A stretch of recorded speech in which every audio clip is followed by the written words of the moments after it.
I also heard that. And, okay, let me go back. There are three kinds of audits done, right? There's the financial statement audit, there's the compliance audit, there's the performance audit. We are only on the financial statement audit. The annual audit report of 2024 given by the Commission on Audit focused on financial statements. And in financial statement audit, there are only two kinds of audit reports that will come out.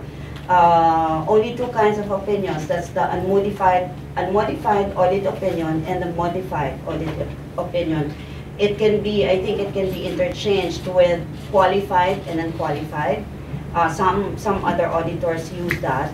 And there is no other rating, there is no other conclusion that will come out from the Commission on Audit. So, like I said, only modified and unmodified.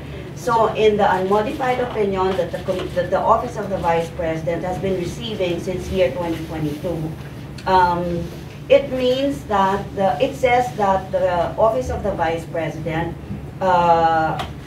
fairly presented the financial statements in all material respects.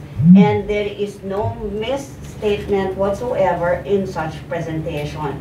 In Tagalog, ang sabi po ng Commission on Audit ay maayos na nailahad ang financial statements, maayos na naipresenta sa Commission on Audit, at wala, in all respects, sa lahat ng anggulo ng financial statements, at wala po silang nakitang material misstatement.